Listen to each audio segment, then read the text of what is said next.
जब संसार में हमारे पास कोई अर्थ नहीं होता, कोई ताकत नहीं होती, कुछ नहीं होता, तो लोग फिर हमारा सीधा नाम भी नहीं लेते। था राम टहल तो गांव में लोग टहलुआ टहलुआ कहने लगे। प्रभु अंतर्धान हो गए। यहाँ पर शिक्षा मिलती है, हमें भी प्रभु से ही प्रार्थना करना चाहिए कि हमारे जीवन में हमसे नाना प्रकार के पाप होते हैं, नाना प्रकार के दोष होते हैं। बिहारी जी से प्रार्थना करना चाहिए कि प्रभु अगर इतने ही होशियार होते, ज्ञानी होते, तो फिर हम ऐसे पाप कर्म क्यों करते। तो हम तो अंधे हैं, हम तो अंधे थे और हैं, लेकिन आप तो नहीं हैं। आप ही हमें उबार लो, हमारी गलतियों को क्षमा करके आप ही हमें पकड़ लो, हमारी बाह पकड़ के। ये जो अंधकूप भवकूप में, भवसागर में हम आप सब पड़े हैं, ठाकुर जी यहाँ से हमें आप ही निकाल लो। हम तो आपको पा नहीं सकते। तो शेष महेश दिनेश सुरेश गणेश जाए निरंतर ध्यावे। जब इनके बस के आप नहीं हैं, तो हमारे जैसे तुच्छ प्राणी के बस के तो आप है नहीं कि मैं आपको पा सकूं, आपकी बाहों को पकड़ सकूं। तो ठाकुर जी ऐसी कृपा करो कि आप ही हमको पकड़ के और बाहर कर दो। ऐसी प्रार्थना हमें बिहारी जी से करना चाहिए। एक अंधा भक्त था, हमेशा भगवान की भजन करते थे। जब जन्म हुआ सर्वांग शरीर सुंदर था, कुछ ही समय में चेचक हो गया, उसके कारण उनके नेत्र की ज्योति चली गई। कुछ दिनों बाद माता पिता भी गुजर गए और भैया भाभी ने पाला पोसा, बड़ा हुए, भैया भी गुजर गए। अब घर में बचे विधवा भाभी और भक्तराज, उनका नाम था राम टहल।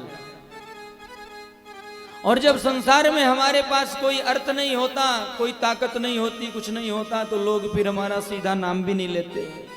तो नाम था राम टहल, तो गांव में लोग टहलुआ टहलुआ कहने लगे। लेकिन वो भगवान के बहुत भक्त थे, बड़े भक्त थे, 2400 घंटे भगवान का कीर्तन करते। दूसरे गांव में भगवान की कथा प्रारंभ हुई, तो लाठी लेकर और पूछते पूछते कथा में पहुंचे। व्यास जी को प्रणाम किया और कहा, व्यास जी मैं आपकी सेवा करूंगा, चरण दबाऊंगा, बस मुझे यहीं रहने दो, मैं आपकी कथा सुनूं। व्यास जी ने कहा, बड़े आराम से आप रहिए, कथा श्रवण करिए। 7 दिन बड़े अच्छे से कथा सुनी। 7 दिन बाद व्यास जी वहां से दूसरे गांव चले गए। तो दूसरे गांव भी वो पूछते पूछते किसी तरह से वहां पहुंचे। रास्ते में जाते हुए थोड़ा सा रास्ता मार्ग भटक गए, जिसके कारण वो एक अंधेरी कुएं में जाकर गिर गए। अब उस अंधेरी कुएं में वो गिरे और चारों तरफ कोई गांव नहीं, दूर गांव है। गुहार लगाते हैं, हे ठाकुर जी मैं यहाँ गिरा हूं, इसका कष्ट नहीं है। आपने मेरे नेत्र ले लिए, उसका भी कष्ट नहीं है। आपने मेरे माता पिता को मुझसे दूर कर दिया, मेरे जीवन में दुख ही दुख दिया, उसका भी मुझे कोई कष्ट नहीं है, कोई शिकवा नहीं है। लेकिन मैं इस कुएं में गिरा हूं, मेरे शरीर में चोट लगी है, उस कष्ट का भी मुझे कोई कष्ट नहीं है।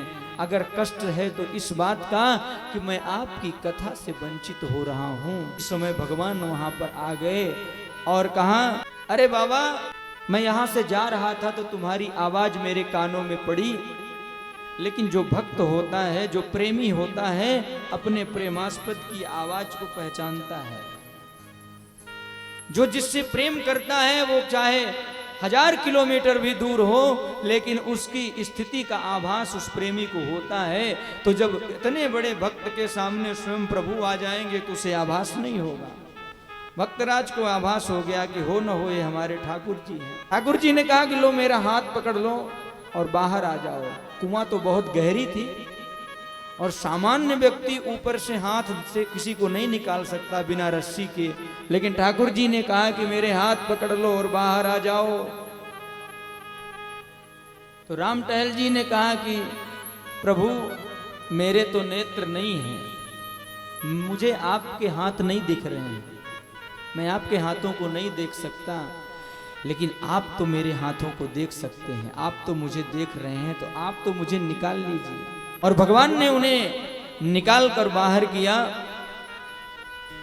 और जैसे ही बाहर किया, प्रभु अंतर्धान हो गए। राम टहल जी कथा में पहुंचते हैं तो वहां एक व्यक्ति आता है और कहता है, अरे कहाँ थे आप? अभी आपकी भाभी जी आई थी भोजन लेकर। उस दिन भोजन भी भूल गए थे राम टहल जी। राम टहल जी ने कथा श्रवण की और रात्रि को जब घर पहुंचे तो बोले, भाभी श्री आपने बहुत कृपा की कि आपने भोजन पहुंचा दिया, नहीं तो मैं तो वहां भूखे मर जाता। भाभी ने कहा कि मैं कहाँ गई थी, मैं तो घर से बाहर भी नहीं निकली, आपको भोजन कैसे पहुंच गया?